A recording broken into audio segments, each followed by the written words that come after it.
Nós estamos falando já há 8 mensagens sobre a restituição de Deus. E hoje nós vamos falar um pouquinho mais sobre esse assunto, usando aqui o versículo 25 do capítulo 7 da Epístola aos Hebreus. Aleluia! Diz assim a palavra de Deus, é parte A desse versículo: por isso também pode salvar totalmente os que por ele se chegam a Deus. Qualquer vida, qualquer pessoa que se chega a Deus através de Jesus, ele é poderoso para salvar. Amém, queridos?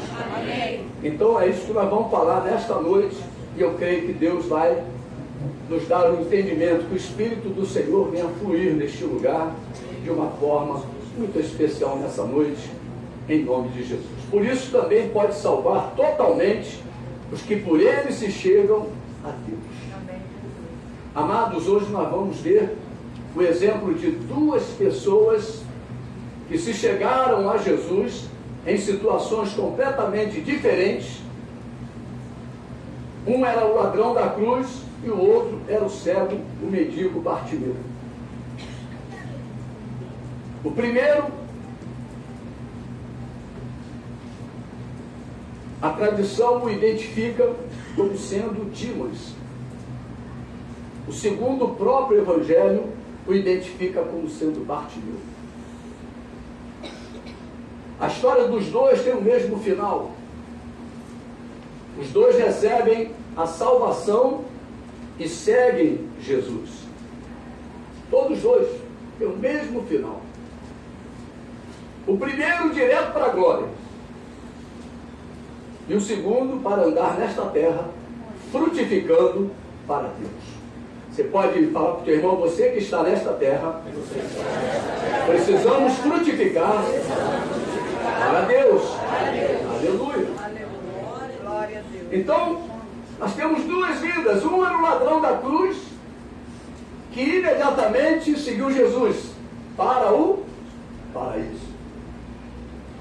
E o outro seguiu Jesus caminho afora, frutificando.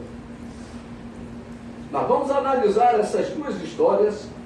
A primeira se encontra em Marcos, capítulo 10. Você que está aí com a sua Bíblia, Marcos, capítulo 10.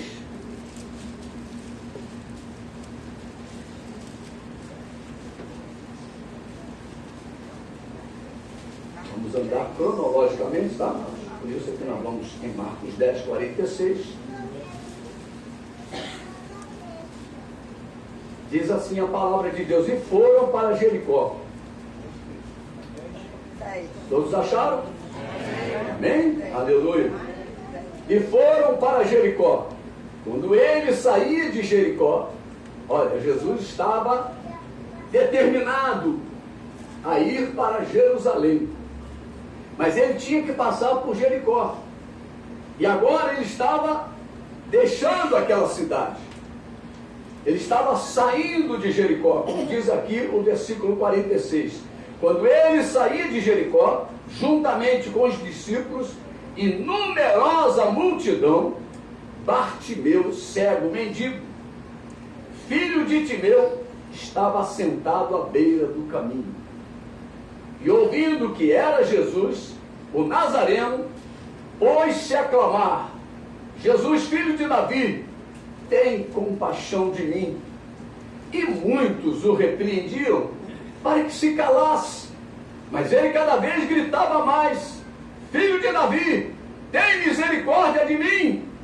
Parou Jesus e disse: chamai-o. Chamaram então o cego, dizendo-lhe: tem bom ânimo, levanta-te, ele te chama. Lançando de si a capa, levantou-se de um salto e foi ter com Jesus. Perguntou-lhe Jesus: que queres que eu te faça? Oh, aleluia! Aleluia. Respondeu o cego: mestre, que eu torne a ver. Então Jesus lhe disse: vai, a tua fé te salvou. E imediatamente tornou a ver e seguia Jesus estrada. Aleluia! Deus abriu os nossos olhos, Jesus abriu os nossos olhos, nos deu vista para que o sigamos. Amém, queridos? Amém, Jesus. Aleluia. Lucas, a segunda história se encontra em Lucas, capítulo de número 23, versículos 39 a 43. Fala assim, os dois malfeitores, né? Todos nós fomos malfeitores. Nós fazemos aqui obras horrorosas, meu Deus do céu, né? E aqui vem, ó, um dos malfeitores crucificados blasfemava contra ele, dizendo: não és tu o Cristo? Salva-te a ti mesmo e a nós também. Respondendo-lhe, porém, o outro repreendeu, dizendo: nem ao menos teme a Deus, estando sob igual sentença? Nós, na verdade, com justiça, porque recebemos o castigo que os nossos atos merecem, mas este nenhum mal fez. E acrescentou: Jesus, lembra-te de mim quando vieres no teu reino. Jesus lhe respondeu: em verdade te digo que hoje estarás comigo no paraíso. Oh, aleluia! Oh, Deus, que bênção, hein? Nós vamos seguir essa ordem cronológica dos acontecimentos e primeiro nós vamos à história do cego e mendigo Bartimeu. Marcos nos diz que Jesus estava saindo de Jericó. Nunca mais Jesus voltaria àquela cidade em seu ministério terreno. Jesus estava se dirigindo para Jerusalém, estava deixando Jericó para trás. Os discípulos o acompanhavam e também uma numerosa multidão. A Bíblia para de falar do grande cortejo, para de falar daquela grande multidão que seguia Jesus, para falar de uma vida que se encontrava à beira do caminho. Meu irmão, Deus para tudo por causa de uma vida. Deus parou tudo por causa de mim, por causa de você.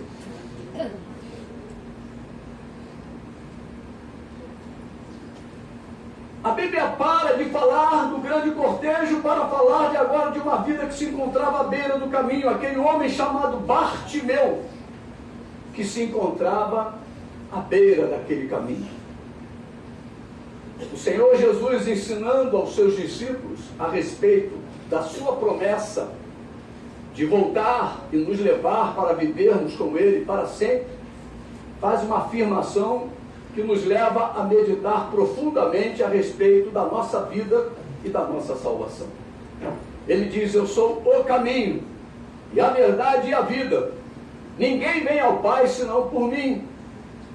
Paulo, orientando a igreja de Roma, nos afirma que todo aquele que invocar o nome do Senhor será salvo. Lá em Romanos 10:13 fala isso.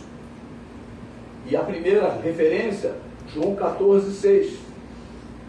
Todos os que se encontram à beira do caminho, chamado Jesus, se encontram na mesma situação do cego Bartimeu. Marcos descreve que Bartimeu, ouvindo que era Jesus, o Nazareno, pôs-se a clamar: Jesus, filho de Davi, tem misericórdia de mim. Interessante. A pergunta que fica: por que aquele homem começou a clamar? Primeiro, porque ele era cego e não era mudo. Tem até uma brincadeira, né, que diz: por que o boi baba? Porque ele não sabe cuspir. É verdade. Por que aquele cego começou a clamar? Porque ele era cego, mas ele tinha voz. O que eu quero dizer para você? Use aquilo que você tem. Use o que você tem. Segundo, porque usou o que ele tinha naquele momento. E muitas vezes nós paramos e achamos que temos que ter determinadas coisas. Colocamos carga sobre os nossos ombros que Deus não coloca.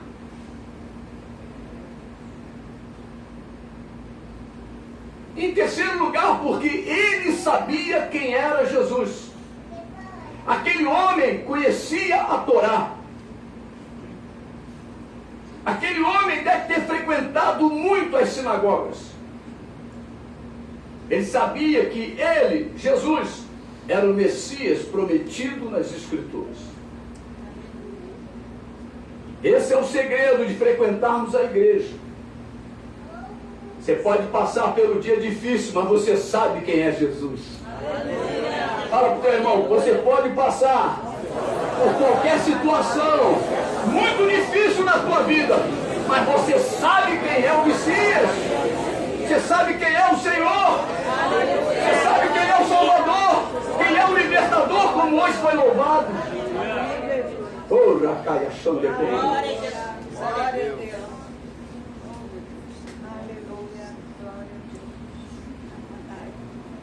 Ele sabia que Jesus era o Messias. Ele sabia que Jesus era da linhagem de Davi.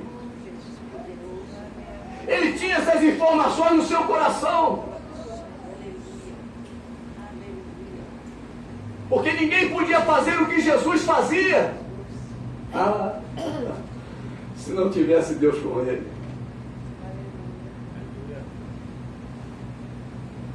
As notícias que corriam era que Jesus ressuscitava morto. Jesus curava cego de nascença. Jesus libertava pessoas oprimidas e possuídas por legiões de demônios. Jesus era poderoso em palavras. Ele pregava como quem tem autoridade. Com a sua própria palavra os demônios se manifestavam. Ele curava leproso, curava mudo, surdo. Ele endireitava aleijados de nascença. Aquele cego, ele estava ali esperando Jesus passar. Eu imagino aquele cego sentado naquela beira daquele caminho, com a sua capa, pedindo informações. Olha, por favor, quando passar Jesus aqui, você, por favor, me avise. E começou a vir aquele barulho. Multidão, meu irmão, uma multidão faz barulho. Ele com certeza deve ter perguntado: quem é que está passando? Repare bem, aquela multidão estava seguindo Jesus. Foram aquelas mesmas pessoas que estavam seguindo Jesus que fizeram ele calar. Mandaram ele se calar. Mas eu quero dizer para você, não se cale. Não se cale.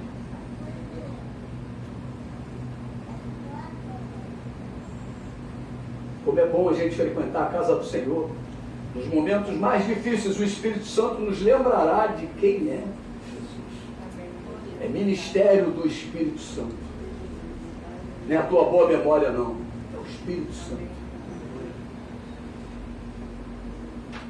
Hoje é noite de clamarmos pelo socorro bem presente na angústia. Hoje é noite de levantarmos a nossa voz e proclamarmos as maravilhas do nosso Deus. Cantamos hoje que Ele é maravilhoso.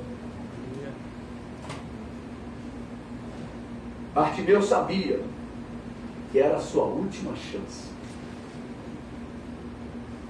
Era a sua última oportunidade. Você pode estar se sentindo assim como este homem se sentia.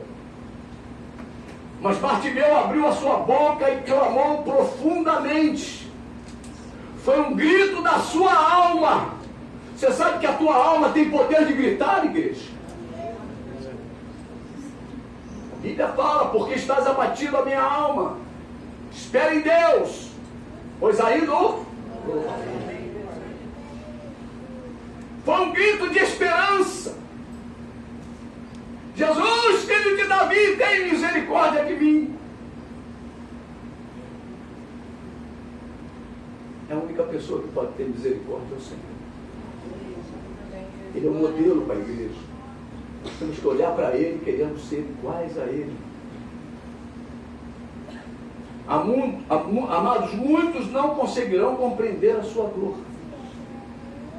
Muitos não conseguirão mensurar o seu sofrimento. Aquele homem estava à beira do caminho. As pessoas, em vez de levar ele a Jesus, ainda tentam de todas as formas calá-lo. Muitos não conseguirão atingir o nível de angústia que a sua alma está sofrendo. Tentarão de todas as formas fazê-lo calar, diminuir a sua fé e o seu clamor. Mas há um Deus que tudo sabe e tudo ouve. Jesus parou. Você pode dizer, Jesus parou. Meu irmão, quando você clama, Jesus para. Você pode dizer, quando eu clamo, Jesus para. Para me atender. Ele para me atender. Ele diz, ó, chamai-o. Meu irmão, era uma multidão. Eu me lembro daquela mulher enferma, que no meio daquela multidão toca e Jesus diz, para tudo, porque alguém me tocou. Os discípulos falam, todo mundo te toca, todo mundo te aperta, mas de mim saiu o poder. Tem um clamor, meu irmão, que muda a história da tua vida. Tem um toque que muda a história da tua vida. O toque daquela mulher e o clamor de Bartimeu, você pode tratá-los como do mesmo peso. Tratá-los como alguma coisa igual espiritualmente, que mexeu com o coração do Senhor. Mas tem vidas que vão tentar fazer você calar, diminuir a sua fé e o seu clamor. E quando clamamos, Deus para tudo para nos atender. Hoje é noite de clamarmos e Deus vai parar tudo para te atender, para nos atender. Aleluia. A palavra de Deus nos informa que tudo ficou parado para que o Senhor atendesse um único homem. Que coisa! A multidão toda, o Brasil vai parar por causa da tua vida, o Brasil vai parar por causa da tua vida. Deus para tudo para te atender. Aquela multidão teve que parar. E aquele céu que ninguém dava nada por ele, foi levado até a presença de Jesus.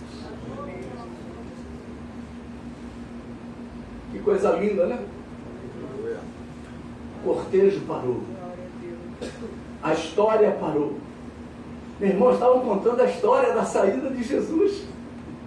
Para tudo, agora vamos contar a história de Bartimeu. Agora vamos contar a história de quem? Do irmão A, do irmão B, do irmão C. Agora a dedicação era toda para com a vida daquele cego e mendigo que clamara. Meu irmão, o teu clamor para tudo. Porque o teu clamor é importante. Isso é muito forte, igreja.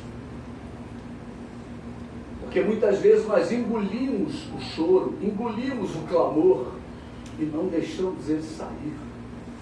Com a seguinte história, Deus conhece, mas Deus quer te ouvir. Amém, queridos? Amém. Deus quer ouvir. O que sara, o que liberta, Jeová Nissi, Jeová Shalom. Louvamos tudo isso hoje. Dissemos que Ele é rei.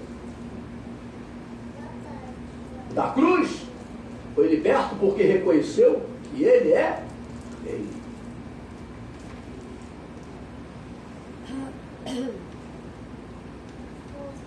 O cortejo parou, a história parou. A dedicação agora do tempo é toda para Bartimeu. Diálogo direto de Jesus com Bartimeu. Chamai. Marcos 10, 49 diz: Jesus parou e mandou chamá-lo. Chamai-o. Quando abrimos a nossa alma, quando expressamos para o Senhor a nossa dor, Deus fará tudo para nos atender. Aqueles mesmos que tentaram sufocar a sua súplica são os mesmos que agora te levam a Jesus. Interessante. Chegou a tua hora. Chegou o teu momento. Glória a Deus. Você pode dizer o meu momento. Meu momento. Chegou. Fala a minha hora. Chegou. O meu milagre está diante de mim. Aleluia. Olha só que coisa linda. Eles mesmos nos dirão: tem bom ânimo. Levanta-te. Ele te chama. Muitas vezes nós escolhemos situações difíceis. Somos julgados, somos. Mas aqueles mesmos que julgam serão os mesmos que vão dizer: levanta. Ele te chama. Tem bom ânimo. Tem bom ânimo. A atitude de Bartimeu é uma atitude profética. E isso eu quero passar para a igreja, que nós precisamos tomar atitudes proféticas.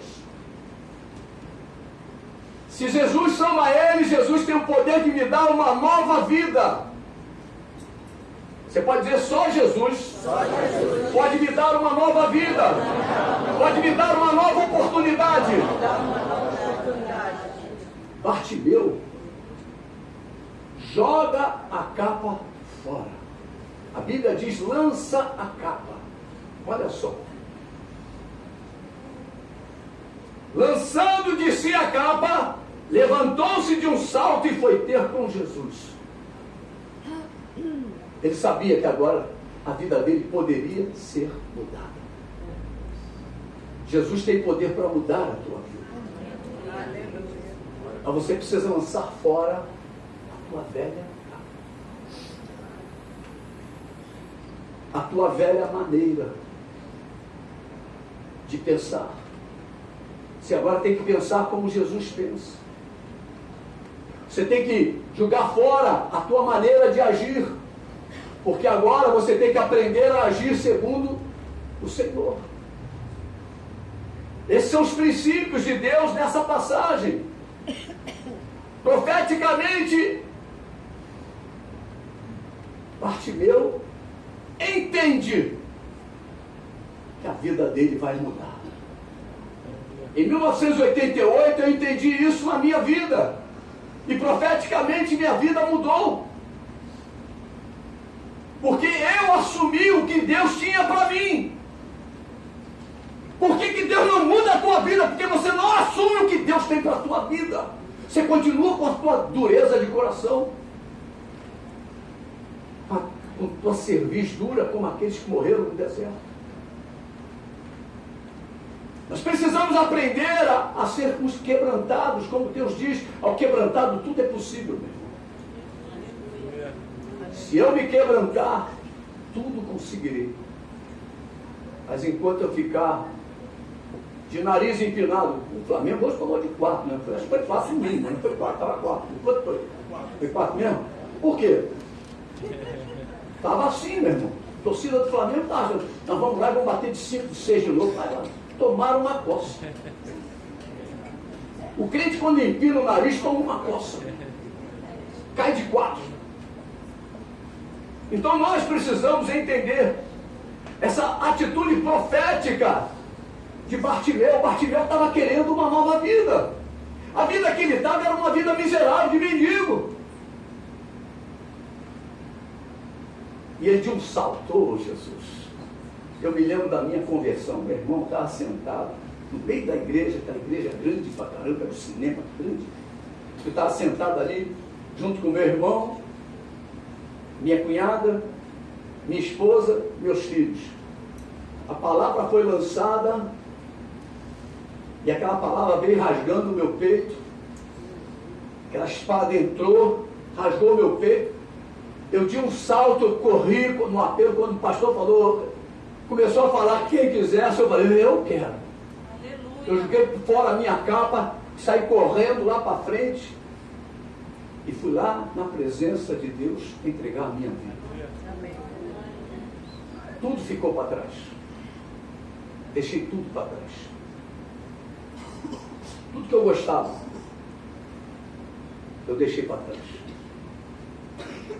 Teve um dia que Deus falou comigo de uma forma muito forte. Você ainda tem aquele uísque se você não bebe mais. Você ainda tem aqueles discos de pagode se você não usa mais essa música. Deus sabe tudo que nós temos. Deus conhece a tua capa. Tu esconde ela no guarda-roupa, mas ele sabe. Meu irmão, ele falou assim, aquela coleção espírita que tu tem lá naquele armário lá em cima. Meu Deus do céu, era dela, não era meu. Mas Deus sabia. Era dela. Era que gostava lá que nós tratamos. Eu não sei mais quem, né? Aqueles camaradas, não me lembro o nome daquela turma. Coleção de 20 livros, quebrou tudo, ficando tudo fora. Deus conhece a tua capa. Você pode esconder a capinha do pastor, pode esconder a capinha do marido, pode esconder a capinha do papai e da mamãe. Mas, meu irmão, Deus não escapa não, meu. Deus sabe onde está a capa. Deus sabe onde está a capa. E nós precisamos, em nome de Jesus, fazer o quê? Lançar a capa fora.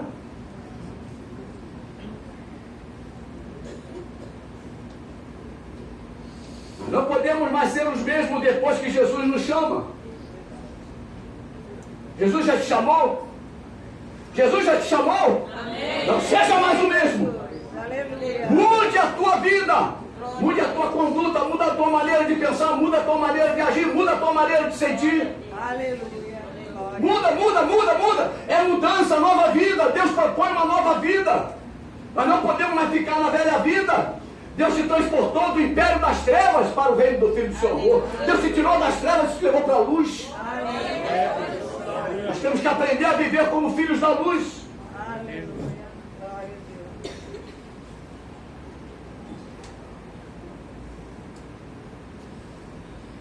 É noite de tomada de decisão mesmo. Tomada de atitude. Você pode falar para o teu irmão, Deus está esperando você largar a capa. Muitas são as nossas necessidades. E em muitas ocasiões não sabemos expressá-las ao Senhor. Meu irmão, nós não sabemos expressar muitas vezes ao Senhor as nossas necessidades. Não sabemos. E Bartimeu foi muito feliz em sua resposta. Jesus lhe perguntou: o que queres que eu te faça?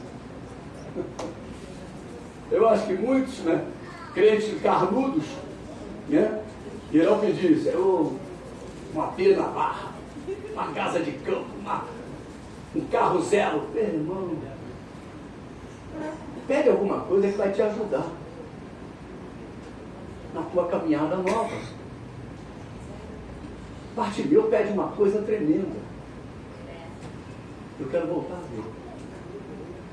E quando Jesus cura ele, a primeira pessoa que Bartimeu vê, quem é?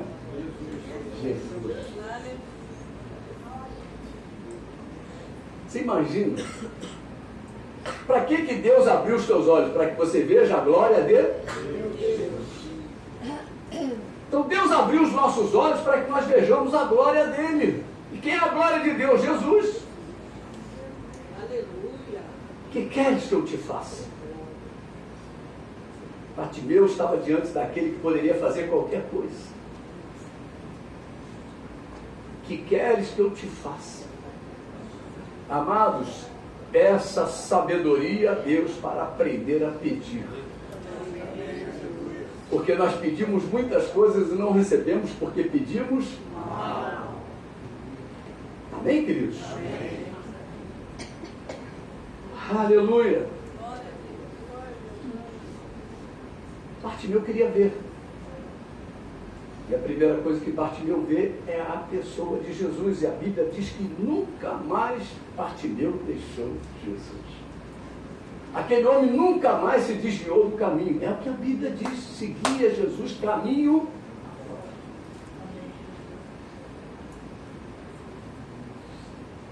Essa cura também pode ser enxergada como uma parábola para toda a humanidade que se encontra cego para as coisas de Deus. Também pode ser entendida como aquela igreja lá de Laodiceia, que colocou Jesus para fora e voltou a ficar cega, perdeu a visão. Muitas pessoas, com o passar do tempo, vão abrindo mão de Jesus, da sua vida. Jesus vai ficando fora da sua vida, da sua história. E elas voltam a ficar cegas, espiritualmente falando. Aquela igreja dizia na sua arrogância: estou rica e abastada e não preciso de coisa alguma. E o Senhor disse para aquela igreja: e nem sabes tu que tu és infeliz, sim, miserável, pobre, cega e nua. Louvado seja o nome de Jesus. Muitas vezes nos encontramos assim, igreja, mas aquele que abre a vista aos cegos está neste lugar. E aleluia por isso. Você pode falar para o teu irmão amado: meu irmão amado, fala para ele: meu irmão amado, aquele que tem poder para abrir os olhos está neste lugar. Ele quer devolver a visão. Aleluia! Deus quer abrir os nossos olhos para enxergarmos Jesus, o Senhor e nosso Salvador. Agora Jesus já está em Jerusalém, já saiu de Jericó, já resolveu a situação de Bartimeu, e ele já está onde? Em Jerusalém, se tornando o sacrifício perfeito naquela cruz. Lucas 23, 39 em diante, diz assim: um dos malfeitores crucificados blasfemava contra ele, dizendo: não és tu Cristo? Salva-te a ti mesmo e a nós também. Respondendo-lhe, porém, o outro repreendeu, dizendo: nem ao menos teme a Deus. Olha, reconheceu Jesus como Deus, estando sob igual sentença. Nós, na verdade, com justiça, porque recebemos o castigo que os nossos atos merecem, mas este nenhum mal fez.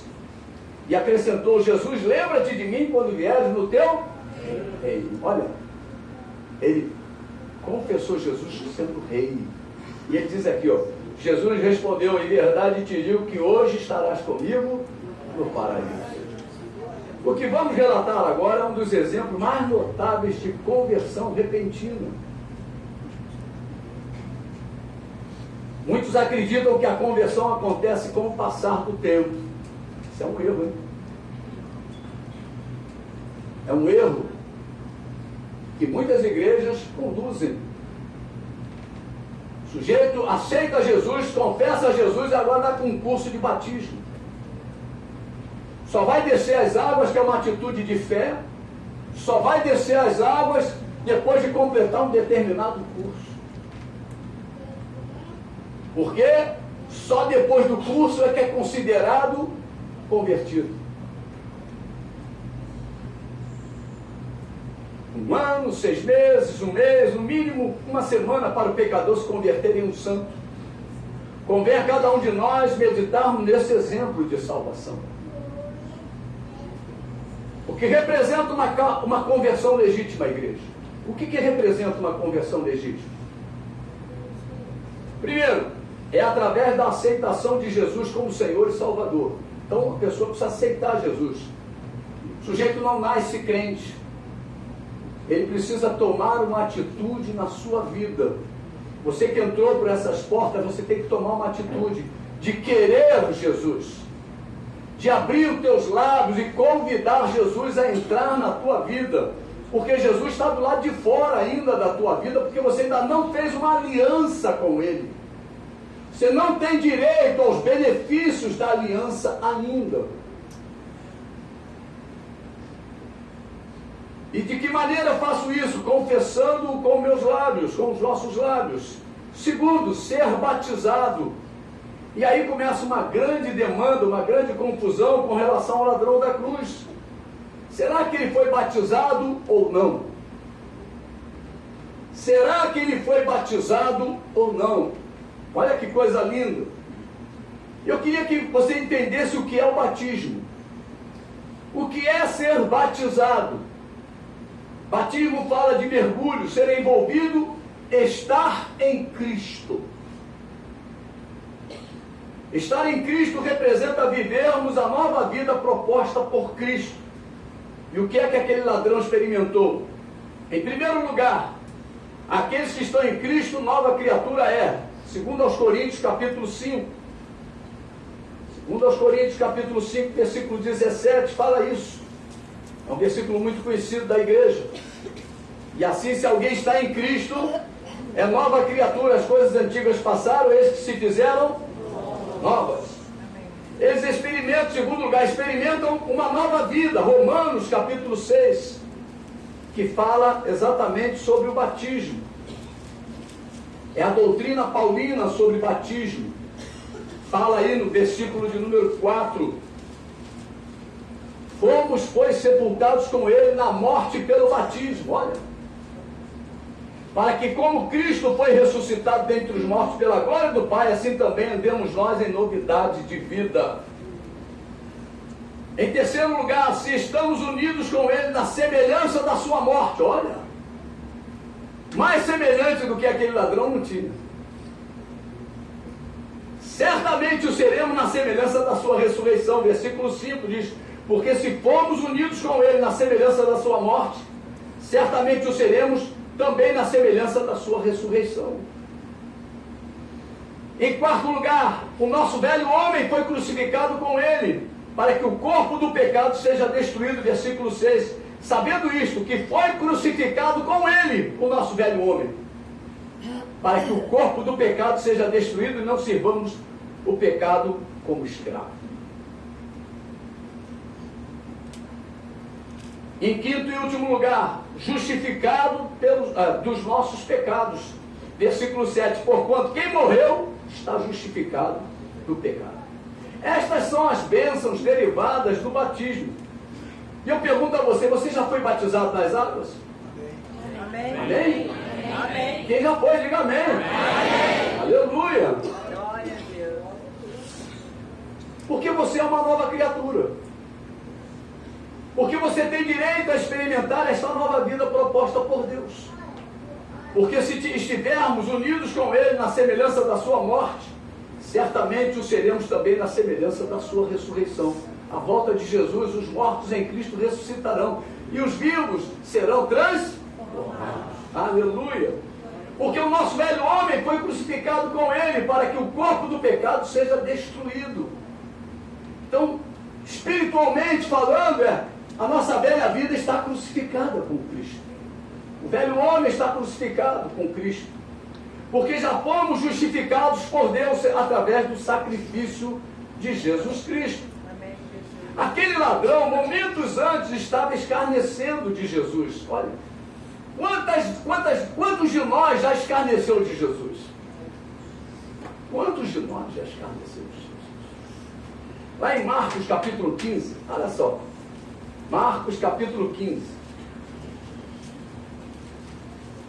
versículo de número 32, diz assim. Olha o que eles falavam para Jesus. Os dois ladrões, hein? Jesus está aqui, os dois ladrões, um conversando com o outro. Aí, ó. Olha só o que eles falavam. Desça agora da cruz, o Cristo, o Rei de Israel, para que vejamos e creiamos. Também os que com ele foram crucificados o insultavam. O que aconteceu com aquele ladrão que se converteu? Amado, eu quero dizer para você que quando meu irmão Sebastião veio pregar o evangelho na minha vida, na minha casa, eu disse para ele que ele ficaria duro. Os pastores arrancariam tudo dele. Eu comparei Jesus ao ídolo que eu venerava, que eu servia. Eu disse para ele que eu já tinha Jesus, o meu Jesus era igual ao dele. Olha, eu comparei o dele, que era um Jesus vivo, com o Jesus morto que eu carregava. Estou mostrando para os irmãos que nós já falamos muita bobagem a respeito de Jesus. Já falamos muita bobagem a respeito da igreja, da noiva de Cristo. dos servos de Deus, dos pastores.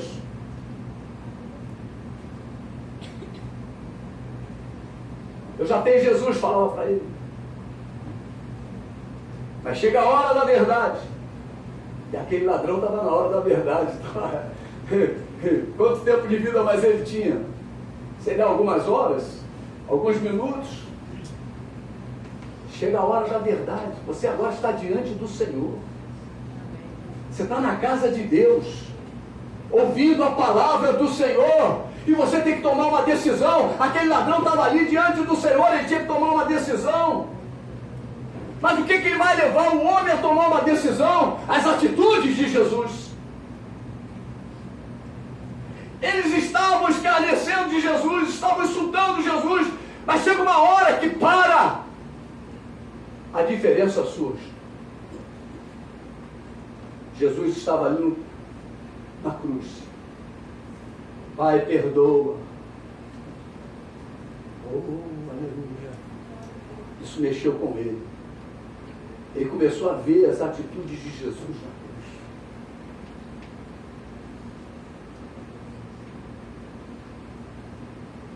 Chega a hora em que nós somos confrontados. Aquele ladrão, com toda certeza, era induzido pelo outro ladrão. Tem pessoas que induzem as nossas atitudes, parece que insuflam as nossas atitudes.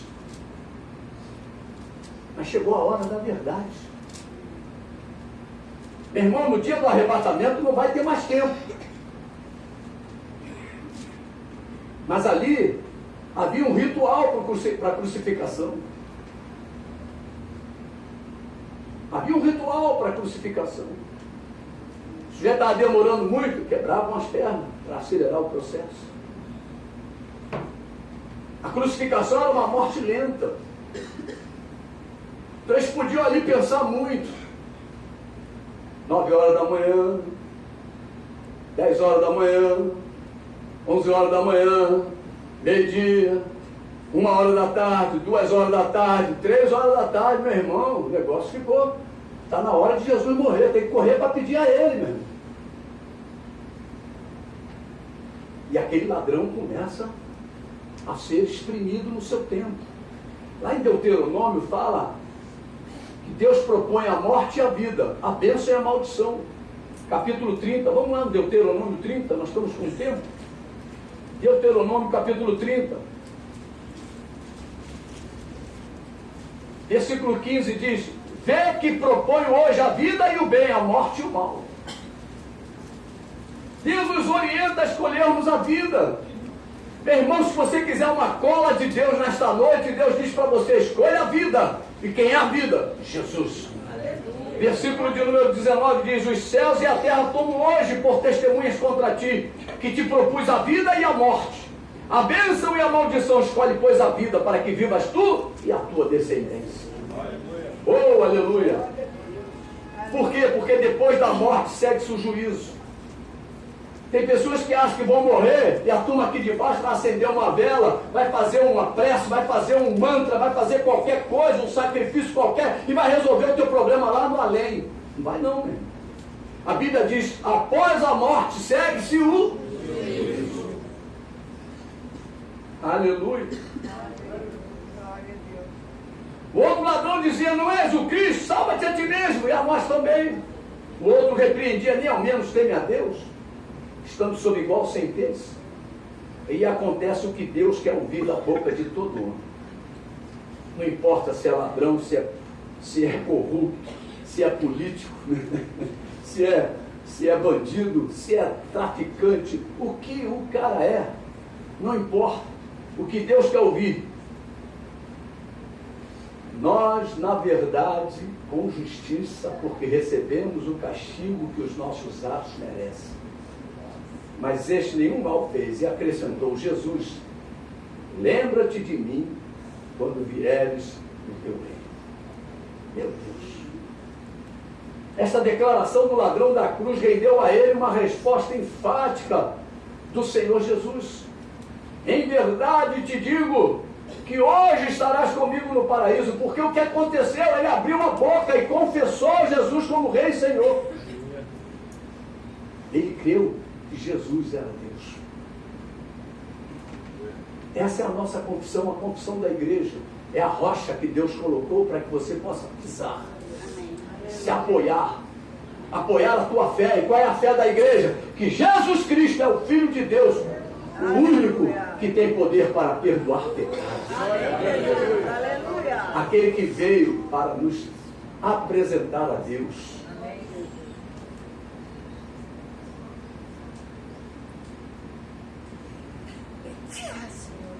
Jesus poderia ter dito a este o que disse ao cego Bartimeu: a tua fé te salvou. Ele não poderia ter dito isso àquele ladrão: a tua fé te salvou.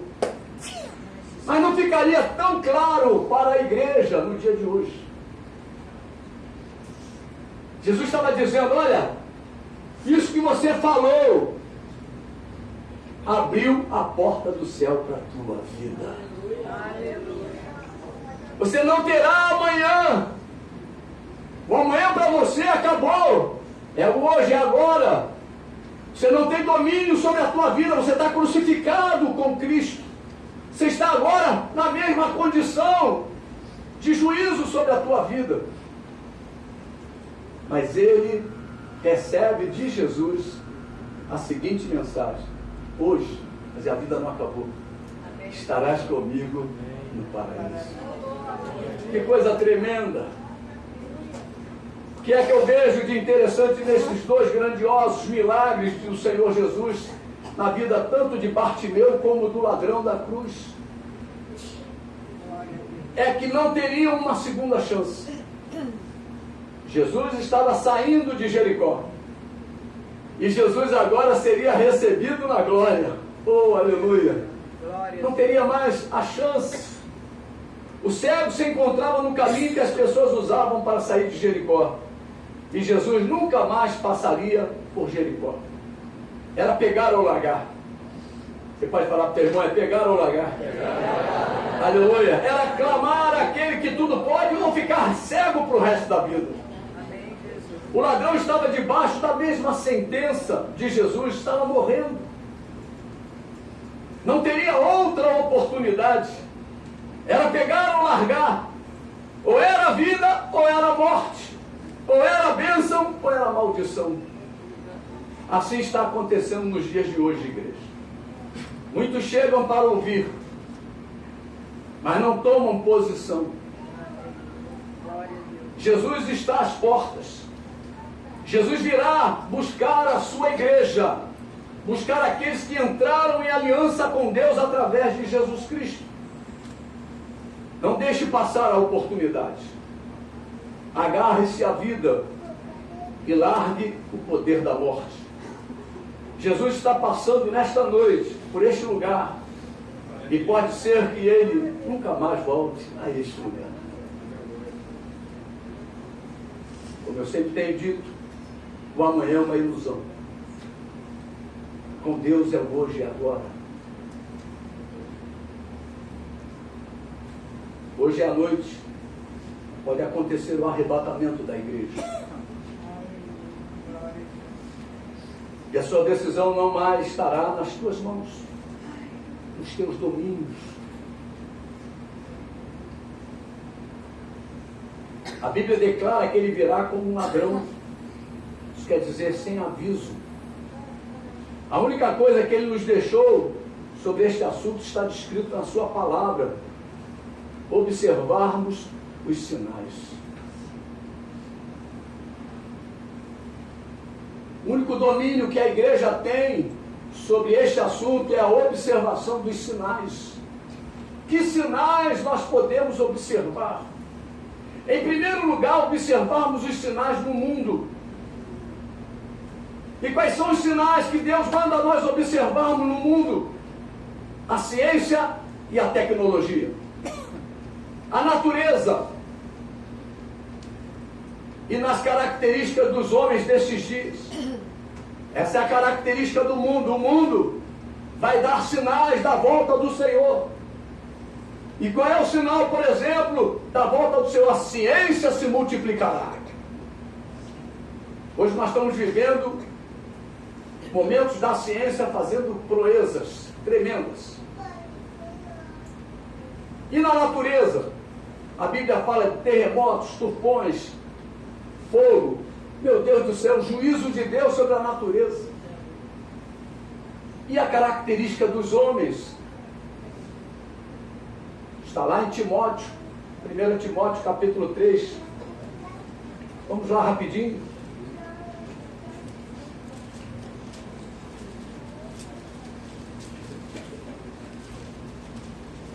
Segundo, 1 Timóteo capítulo 3, não, 2 Timóteo, deixa eu ver aqui só um instante. 2 Timóteo capítulo 3.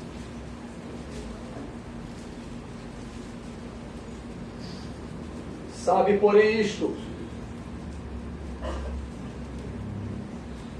nos últimos dias sobrevirão tempos difíceis. Olha aí. Quem está encontrando facilidade nesses dias? Diga amém. Está difícil, né? As coisas estão difíceis. Você vai daqui para Taquara, é um engarrafamento monstruoso. Vem da Taquara para cá, é outro. Tudo para você fazer é difícil. Vai para o banco, não sabe que hora que vai ser atendido. Você tem que mostrar que você é certo. Porque você é o tempo todo essa característica lá. Os homens serão egoístas, avarentos, jactanciosos, arrogantes, blasfemadores, desobedientes aos pais, ingratos, irreverentes, desafeiçoados, implacáveis, caluniadores, sem domínio de si, cruéis, inimigos do bem, traidores, atrevidos, enfatuados, mais amigos dos prazeres que amigos de Deus, tendo forma de piedade, negando-lhe, entretanto, o poder. Foge deste também, ou foge também deste. Meu irmão, Deus diz para a igreja fugir dessas pessoas, porque são características dos males e corrupções dos últimos dias. E os sinais na igreja? Olha a igreja, como é que está a igreja? Deus manda você observar como é que está a igreja. Os falsos mestres, olha, os ensinos heréticos nas igrejas estão abundantes. Os falsos profetas, o amor se esfriando e a apostasia. As pessoas estão tirando os olhos de Jesus para colocar os olhos em outras coisas. Você pode dizer comigo assim, igreja? Jesus é o socorro bem presente para a minha vida. É dele que vem o teu socorro. Amém, querido? E o terceiro ponto, observarmos os sinais em Israel. Poxa, Israel é o sinal de Deus para a volta de Jesus também. Deus manda a gente observar Israel. Jesus, antes de encerrar o seu ministério terreno, ele amaldiçoou a figueira. A figueira ficou seca. Em 1948, a figueira ganhou vida. Israel voltou a ser nação.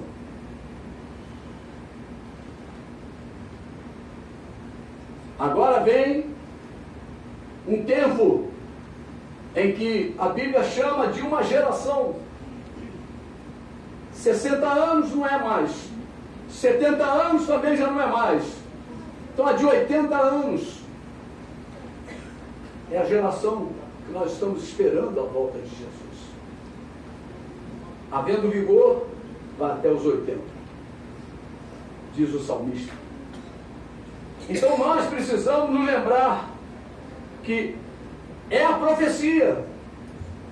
Isto aconteceu em 1948, quando Jesus falou que nós ficássemos ligados quando a figueira voltasse a brotar. Israel voltou a se tornar nação. A ONU reconheceu o Estado de Israel. E durante a existência de Israel, nesse curto espaço de tempo, já tentaram destruí-lo várias vezes.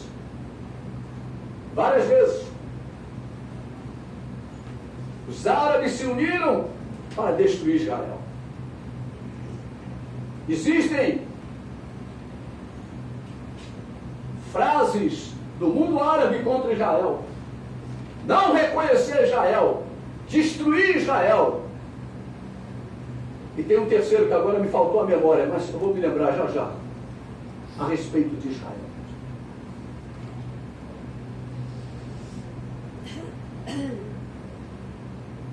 Nós estamos falando também de outro assunto que nós estamos vivendo nos dias de hoje. Você liga a TV e a TV fala que tanto o Macron como o Trump estão tratando do acordo de paz entre Israel e o povo árabe, ou os palestinos. E a Bíblia diz, quando você ouvir falar de paz e segurança, e é o que estão falando o tempo todo, paz e segurança, haverá repentina destruição. Então nós estamos vivendo os dias que antecedem a volta de Jesus. Sinais no mundo, sinais na igreja, sinais em Israel. Israel está se preparando para a construção do terceiro templo. Isso se dará exatamente durante a grande tribulação. E nós precisamos ficar atentos, porque os sinais de notícias estão acontecendo. Nós precisamos ser afiados nas 70 semanas de Daniel, nós precisamos entender isso. Porque até a morte do Senhor se completaram as 69 semanas, falta uma semana de anos. Uma semana de anos. A igreja será arrebatada e Israel vai ter que viver uma semana de anos. Uma semana de anos. 7 anos. A grande tribulação. Eu quero dizer para você que você deve ser doutor nessa área, porque os sinais é que vão dizer para você e para mim que Jesus está voltando. E a última hora, aquele momento em que Jesus voltar, será num abrir e fechar. Não haverá tempo para arrependimento. Sabe o que vai acontecer? Ou você vai ter que dar a mão direita para ser marcada, ou você vai ter que dar a fronte para ser marcada e viver no mundo governado pelo anticristo, ou você vai ter que perder a cabeça em defesa da tua fé. Então eu quero te aconselhar uma coisa: deixa Jesus hoje ser o cabeça da tua vida. Amém, Jesus. Aleluia. Antes de perder fisicamente a tua cabeça. Segure a tua cabeça aí e fala: Jesus, eu profetizo que a minha mente será a mente de Cristo, em nome de Jesus. Nós temos que ter a mente de Cristo. O cabeça da igreja chama-se Jesus de Nazaré. Amém, queridos?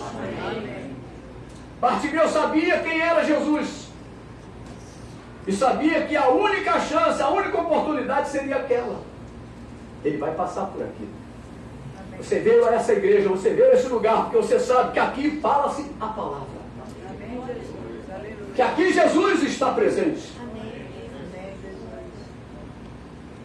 O ladrão da cruz sabia que somente o Messias poderia tomar aquelas atitudes na cruz. Foi na cruz que Jesus perdoou os seus agressores. Foi na cruz que aquele ladrão ouviu de Jesus dizer: tenho sede. Foi na cruz que ele ouviu Jesus dizer que está tudo consumado. Foi na cruz que ele viu os soldados deitarem sorte sobre as vestes de Jesus. Foi na cruz que ele viu Jesus entregar o seu espírito. Foi na cruz que ele viu o soldado abrir o lado de Jesus e sair sangue e água. Amados, aquele ladrão viu tudo isso antes de morrer. Em seus últimos momentos em vida, ele entregou a sua vida àquele que julga retamente. Ele reconheceu Jesus como Rei e Senhor. Você sabe que muitos crentes não reconhecem Jesus como Rei. O Rei domina. O Rei governa. O Rei decreta. O Rei manda. O Rei tem a última palavra. Mas o que temos visto são crentes que não se sujeitam e nem querem se sujeitar ao Rei Jesus. Mas querem ir para o paraíso. mas querem ir para o paraíso. Precisamos aprender com o ladrão da cruz que Jesus Cristo é Senhor e Rei. Ele ouviu do próprio Jesus: hoje estarás comigo no... Amém, igreja? Você quer ouvir isso de Jesus? Reconheça-o como Rei. Reconheça-o como Rei. Eu vou convidar o louvor. Louvado seja o nome de Jesus. Eu queria que você ficasse de pé. Aleluia.